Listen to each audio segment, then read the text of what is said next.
Halo teman-teman, di video kali ini kita bakalan ngebahas tentang penyakit tanaman yang memang sekarang ini paling banyak dijumpai teman-teman, terutama di tanaman daun begonia.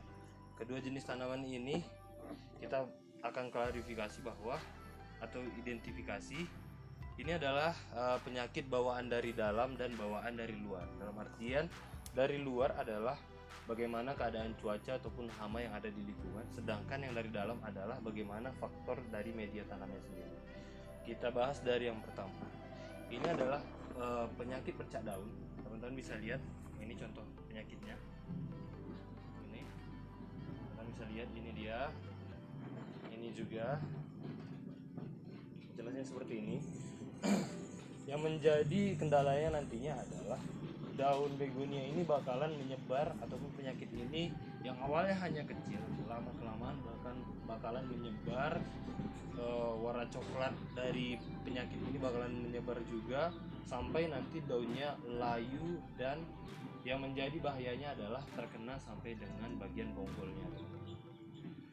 Oke, untuk penyakit ini sendiri banyak menyerang pada musim hujan karena intensitas cahaya dan suhu di udara terlalu lembab teman-teman. Sedangkan yang menjadi faktornya salah satu adalah bagaimana angin membawa penyakit ini untuk bisa menyebar di lingkungan tanaman teman-teman.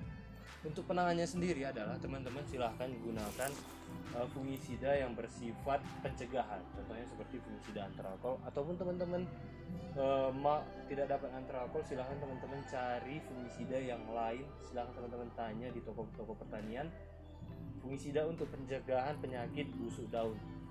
Teman-teman silahkan tanya itu aja, maka bakalan banyak rekomendasi pestisida ataupun fungisida yang mengarah ke penyakit tersebut. Oke, itu adalah penjelasannya. Teman-teman kalau tanamannya sudah terkena seperti ini, kalau masih seperti ini sedikitnya, itu tidak masalah teman-teman. Silakan teman-teman semprot aja, penyakit ini tidak bakalan menyebar lagi, tetapi memang kita bakalan dapat daunnya bakalan cacat seperti ini teman-teman.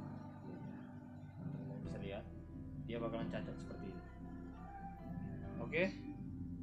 Tetapi kalau memang daunnya sudah hampir setengah terkena, teman-teman silahkan saya anjurkan untuk daunnya dibuang aja ataupun dipangkas.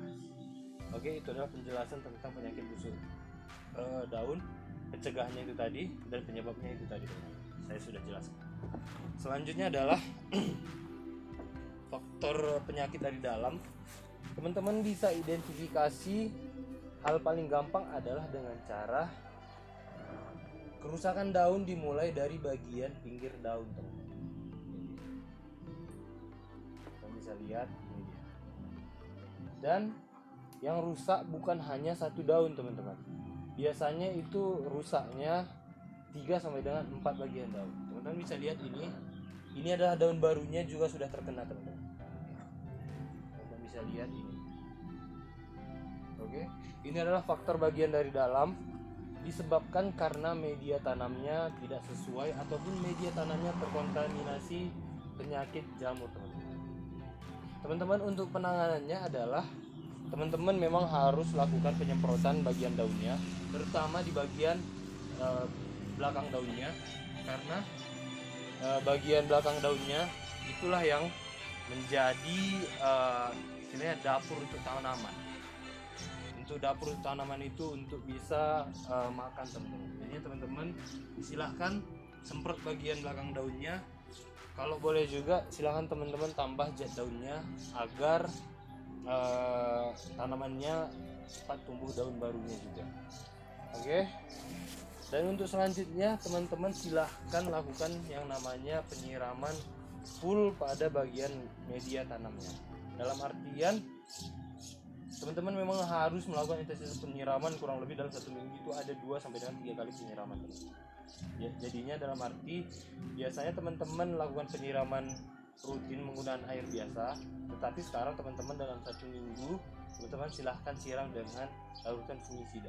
Fungisidanya silahkan teman-teman boleh gunakan juga antracol, teman-teman, ataupun fungisida yang lainnya yang mengarah ke busuk pangkal daun ataupun busuk pangkal bonggolnya tanaman, teman-teman. Ataupun dengan cara lain teman-teman silahkan gunakan media tanam yang baru. Oke teman-teman, itu adalah penjelasannya tadi. Itu adalah penjelasan singkat yang memang secara umum itu adalah penyakitnya dan itu adalah cara penanganannya yang menurut saya paling gampang dan paling singkat. Kalau teman-teman ataupun tanaman teman-teman terkena penyakit ini, silahkan teman-teman lakukan cara saya ini tadi.